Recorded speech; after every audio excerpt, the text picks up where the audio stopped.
Halo semuanya, Assalamualaikum warahmatullahi wabarakatuh. Selamat siang dan selamat datang kembali di podcast Ngobras. Ngobrol asyik dan santai seputar JKN.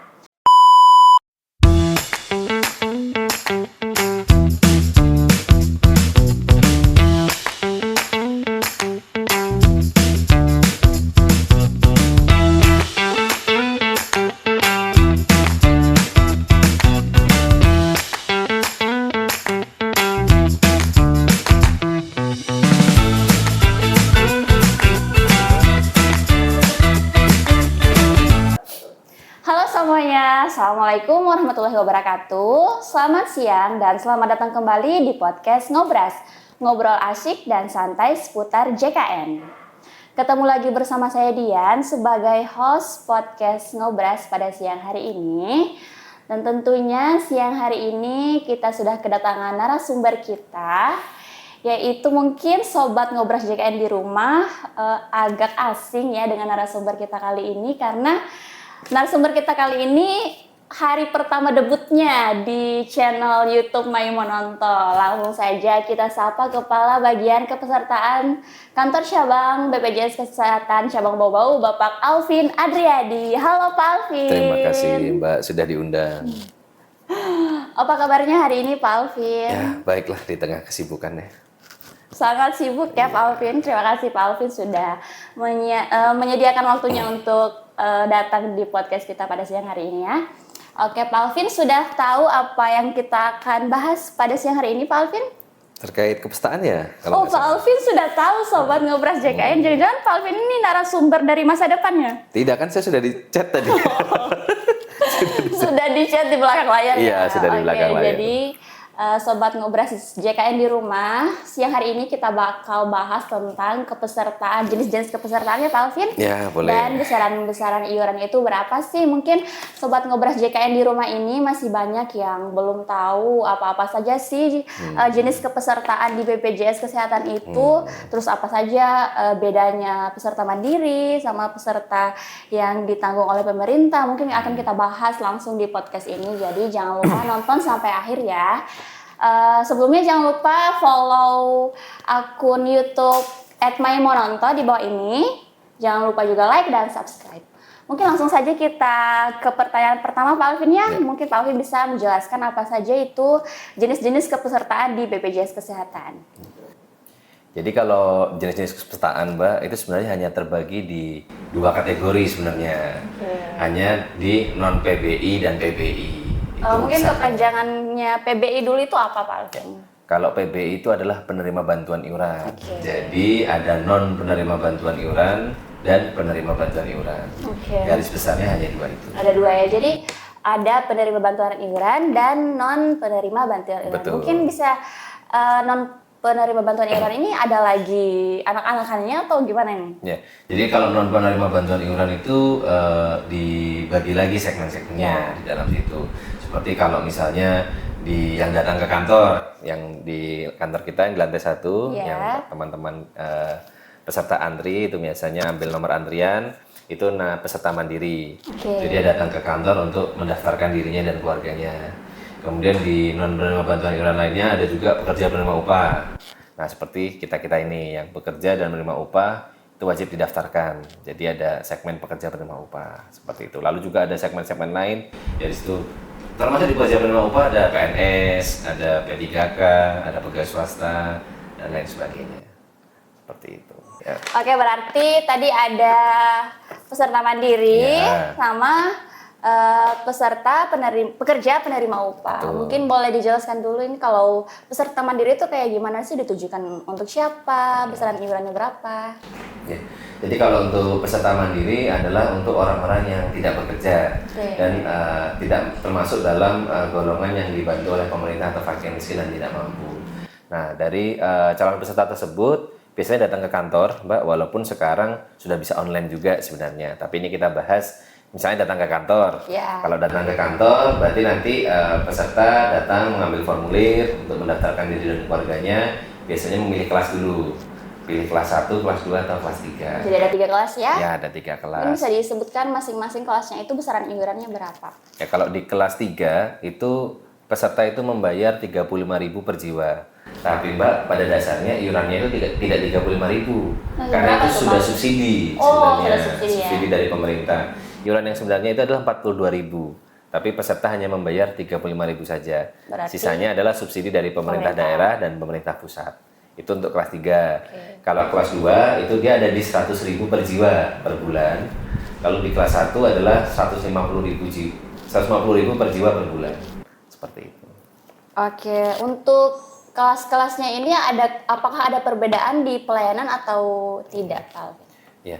Jadi kalau untuk kelas ini dia berpengaruh hanya saat rawat inap saja. Saat rawat inap saja. Jadi ketika rawat jalan atau di fasilitas kesehatan tingkat 1 seperti puskesmas, lalu di klinik atau dokter umum ataupun rawat jalan di rumah sakit, kelas ini tidak akan terpengaruh. Nah, ketika rawat inap pun kelas ini berpengaruh kepada fasilitas kamarnya saja. Jadi tidak ada hubungannya dengan obat, operasi. Jadi bukan berarti kalau kelas 3 operasinya itu guntingnya seret ya. Terus kalau kelas 1 guntingnya yang set gitu. Enggak ya. Semuanya sama, tindakannya sama, operasi sama, obat juga menggunakan formularium inasi bijis. Ya. Jadi hanya ruang rawatnya aja, fasilitas ruang rawat. Seperti kalau misalnya kita naik kereta, tujuannya sama-sama Surabaya, tapi kan ada kelasnya, ekonomi, eksekutif, bisnis. Tujuannya tuh sama ke Surabaya, tapi fasilitasnya beda pasti ya. Mungkin Pak Alvin bisa dijelaskan kalau Sobat JKN di rumah yang mau daftar mandiri itu gimana sih alurnya, Pak Alvin? Ya. Kalau mau daftar mandiri sebenarnya sekarang sih sudah ada 2 alur. Ya. Ada mau online itu bisa menggunakan chat WA Pandawa. Kalau di kita namanya Pandawa, itu singkatan dari pelayanan dengan WhatsApp. Itu ada di nomor 08118 165 165. Nanti saya simpan nomornya di bawah ini ya, Sobat JKN. Itu bisa lewat sambil tiduran di rumah saja bisa. Sangat mudah. Jadi, ya? Sangat mudah, tinggal siapkan saja kebutuhannya seperti KTP, KK, dan buku tabungan. Seperti itu. Pun kalau mau datang ke kantor, misalnya mau berkunjung ke kantor kami juga bisa dengan membawa syarat yang sama, yaitu KTP, KK, dan buku tabungan. Gitu. Bahas terkait KTP, Pak Alvin, kalau misalnya kan ada anak yang di bawah 17 tahun itu belum punya KTP, gimana tuh Pak Alvin kalau belum punya KTP untuk anak-anak yang mau daftar jadi peserta mandiri? Pertanyaan yang bagus ya. Jadi kalau untuk anak-anak yang masih di bawah umur yang belum ada KTP, tapi mereka sudah mempunyai NIK. Nah, NIK tersebut biasanya sudah ada di dalam KK. Jadi ketika orang tuanya mendaftarkan, nanti tinggal bawa KK-nya saja, nanti kita input berdasarkan NIK-nya. Seperti itu. Ini Pak Alvin, apakah ada batasan dalam satu kakak itu bisa mendaftarkan berapa orang saja menjadi peserta mandiri atau mungkin harus semuanya? Jadi memang karena untuk pendaftaran mandiri dan secara global di BPJS Kesehatan ya kita kan menggunakan prinsip gotong royong. Sehingga dalam satu kartu keluarga itu wajib daftarkan semuanya bagi yang belum punya JKN-nya. Wajib daftarkan semuanya karena kita menggunakan prinsip gotong royong tersebut. Kalau terkait kelasnya, apakah harus sama kelasnya atau bagaimana?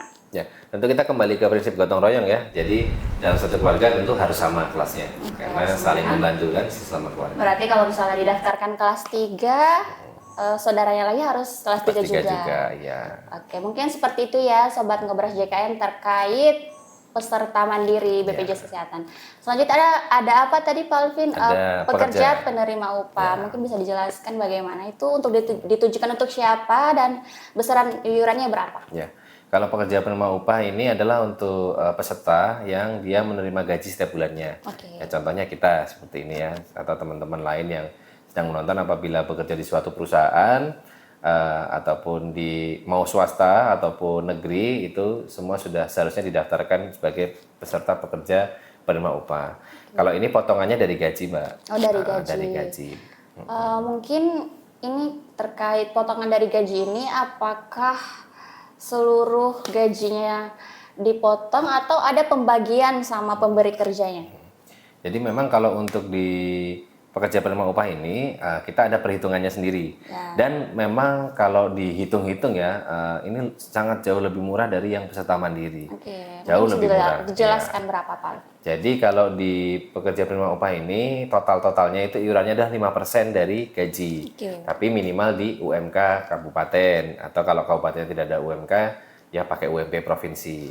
Total itu iurannya 5%, tapi yang dibebankan ke karyawan itu hanya 1% saja iuran. Dan itu sudah di kelas 2 kalau gajinya di bawah 4 juta. Kalau di atas 4 juta? Dia di kelas 1. Jadi kalau tadi dihitung-hitung misalnya Kalau untuk pekerja penerima upah ini sendiri juga bisa membawa satu istri, satu suami, dan 3 orang anak maksimal 21 tahun. Wah, luar biasa ya, 1%. Hanya dengan 1%. Hanya dengan 1% sudah include suami istri dan 3 orang anak. Dan 3 orang anak. Tadi kalau mau kita hitung-hitung, berarti kalau misalnya gajinya 3 juta nih Mbak, Iya, kan contoh dia kan hanya dipotong 1% dari gajinya, Iya. berarti hanya 30 30.000. ribu. Kalau dia anak 3 dan satu istri, Satu istri. berarti dia tetap 30.000 juga, Tetap 30.000. karena sudah include. Kalau dia daftar di kantor dengan peserta mandiri, berarti harus keluar, kalau 5 orang tadi berarti 5 dikali 100.000, berarti 500.000. Bayangkan sangat jauh sekali bedanya, jauh sekali bedanya. 30.000 Sangat dengan menguntungkan ya. sangat jauh sekali kalau didaftarkan sebagai pekerja penerima upah. Oke. Tadi terkait 1 orang suami istri, terus 3 orang anak. Umpamanya kalau misalnya anaknya ada 4 nih, ada 4 atau 5, terus yang ditanggung kan cuma 3 orang anak. Terus cara menambahkan yang 4 dan 5 tadi itu kayak gimana? Ya, jadi sebenarnya kita juga berikan fasilitas untuk pekerja penerima upah, yaitu bisa menambahkan tambahan anggota keluarganya lagi 1% tambahan lagi dari gajinya. Oke. Tapi itu hanya khusus untuk orang tua, mertua, dan anak keempat dan seterusnya. Oke. Itu bisa ditambahkan 1% dari gajinya lagi. Berarti 1% yang awal tadi ditambah lagi 1% Tambah lagi per jiwa. Sangat menguntungkan ya. Sangat jauh menguntungkan. Oke. Selanjutnya mungkin seperti itu ya, kalau pekerja penerima upah itu tadi pekerja penerima upah yang swasta. Kalau kayak PNS gitu gimana Pak Alvin? Ya, sama juga. Tapi kalau mereka kelasnya berdasarkan golongan. Tapi Oke, secara berdasarkan- perhitungan. Oh ya, sudah dibahas tadi ya. Iya, tapi kalau untuk iurannya sama, yaitu Sama 1% ya, dari sama. potongan Potongan gaji gajinya per bulan. dan 4% dari pemberi kerjanya. Kalau di swasta berarti pemberi kerjanya perusahaan, kalau di PNS, P3K berarti pemberi kerjanya kan pemerintah. Oke. Itu yang mereka anggarkan. Oke, seperti itu ya Sobat Ngobras JKN, pembahasan tentang segmen peserta pekerja penerima upah. Nah, selanjutnya tadi kan ada non PBI, sudah dibahas tadi ya, sama PBI, penerima bantuan iuran. Mungkin boleh dijelaskan Pak Alvin, penerima bantuan iuran ini ditujukan untuk siapa, siapa yang tanggung, dan kelasnya kelas berapa, mungkin boleh dijelaskan. Ya. Jadi kalau untuk tadi kita sudah bahas ya yang non PBI. Iya. Sekarang kita masuk ke yang PBI atau penerima bantuan iuran. Penerima bantuan iuran ini BPJS Kesehatan adalah sebagai penerima data. Karena yang menentukan, memverifikasi dan memvalidasi adalah dari Dinas Sosial dan Kementerian Sosial yang pusat di Jakarta. Nah, siapakah yang menerima ini adalah fakir miskin dan tidak mampu. Siapa yang menentukan fakir miskin dan tidak mampu? Tentu bukan BPJS Kesehatan. Kita bukan lembaga verifikasi validasi untuk penduduk tidak mampu, tapi adalah dari Dinas Sosial dan Kementerian Sosial. Jadi yang menentukan layak dan tidaknya itu jadi peserta PBI itu bukan kita ya, dari BPJS itu hanya sebagai penerima data. Penerima data. Yang menentukan itu dari pemerintah sendiri. Kita menerima SK bisa tiap bulan ada kadang atau tiap triwulan, yaitu terkait penambahan dan pengurangan tergantung dari SK Kemenkesnya. Seperti itu. Tapi BPJS Kesehatan juga ikut memvalidasi dalam hal mungkin keabsahan NIK, dan juga mungkin kita validasi apabila ada peserta PBI yang mungkin meninggal dunia dan lain-lain, kita berikan data tersebut ke Kementerian Sosial. Jadi ada rekonnya. Oke, berarti untuk apabila Sobat Ngobras JKN di rumah mau daftar PBI itu harus lewat Dinas Sosial dulu ya? Betul, diverifikasi oleh Dinas Sosial dulu. Oke. Untuk kelasnya apakah sama kayak pekerja penerima upah tadi atau berbeda? Ya, berbeda ya. Kalau di pekerja penerima upah itu dia minimal di kelas 2, tadi sudah saya sebutkan. Ya. Kemudian kalau untuk PBI atau penerima bantuan iuran ini dia di kelas 3. Dan ketika berobat juga tidak bisa naik kelas. Oke. Gitu, seperti itu. Di kelas 3 ya, dan tidak bisa naik kelas? Tidak bisa naik kelas. Oke, tapi untuk pelayanannya tetap sama ya? Tetap sama, tadi seperti yang sudah disampaikan, perbedaan hanya di fasilitas ruangan saja. Obat dan operasi semua sama. Nah, untuk PBI ini Pak Alvin, yang bayar iurannya siapa sih? Yang bayar iuran tentu saja dengan menggunakan APBN ya. Oke. Jadi APBN pusat itu dia membayarkan untuk fakir miskin dan tidak mampu seluruh Indonesia. Seperti itu. Oke, seperti itu. Oke, terakhir nih Pak Alvin, tadi terkait kelas ya, yang kelas 3 tidak bisa naik kelas. Terus kalau misalnya peserta mandiri, misalnya saya nih rawat inap di rumah sakit, amit-amit ya. Ini contoh aja Sobat Ngobras JKN. Saya dirawatnya kelas 2, terus mau naik kelas ke kelas 1 itu apakah bisa? Ini saya ini sebagai peserta mandiri. Iya, kalau dibilang bisanya sih bisa Mbak, Oke. tapi memang tidak kami sarankan sebenarnya. Karena apa? Karena untuk peserta JKN, apabila dia ada di ruang rawatnya, sesuai dengan hak kelasnya, dia dari awal rawat sampai pulang tidak ada iur biaya. Ya, baik dari rawat inapnya dan juga tidak dibatasi ya, dalam 3 hari atau sebagainya. Teman-teman juga apabila ada pertanyaan nih ketika di rumah sakit, kok dibilang 3 hari dan lain sebagainya, bisa menghubungi BPJS 1 yang ada di rumah sakit. Itu adalah posternya ada biasanya di resepsionis.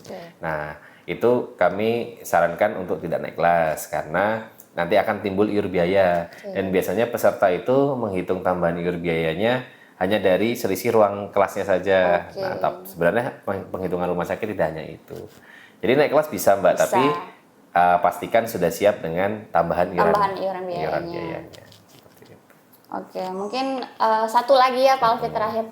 Kalau misalnya nih kita mau beralih segmen, misalnya tadi saya kan contohnya saya itu awalnya di PPU pekerja penerima upah, terus setelah resign mungkin ya mau beralih segmen ke peserta mandiri, apakah bisa seperti itu Pak Alvin dan gimana caranya? Ya, sama. Jadi kalau untuk peserta untuk mutasi segmen ya sebutannya, itu bisa mendaftarkan diri dan keluarganya menjadi peserta mandiri. Misalnya tadi dari pekerja penerima upah, tadinya bekerja, terus kemudian sudah tidak bekerja, sedang posisi mencari pekerjaan, namun agar diri dan keluarga tetap terlindungi, itu tetap bisa mendaftar menjadi peserta mandiri. Nanti hanya melanjutkan nomor kartu yang sebelumnya. Oke. Caranya bisa datang langsung di kantor. Betul. Ataupun datang lewat langsung ke kantor atau tadi lewat Pandawa di 08118 165 165. Oke, seperti itu ya Sobat Ngobras JKN. Mungkin cukup dulu untuk pembahasan kita hari ini tentang jenis-jenis kepesertaan dan besaran iurannya. Jadi Sobat Ngobras JKN di rumah sudah tahu kan jenis-jenis kepesertaan BPJS Kesehatan itu ada berapa, tadi sudah disebutkan, ada PBI dan non PBI. Sebelum kita akhiri, saya ucapkan terima kasih ya kepada Pak Alvin sudah sharing di podcast kita hari ini. Terima kasih juga sudah meluangkan waktunya Pak Alvin di tengah kesibukan. Oke, untuk Sobat Ngobras JKN di rumah, jangan lupa follow dan subscribe channel ini, Maimononton. Dan terima kasih, sampai jumpa di podcast selanjutnya. Assalamualaikum warahmatullahi wabarakatuh. Waalaikumsalam.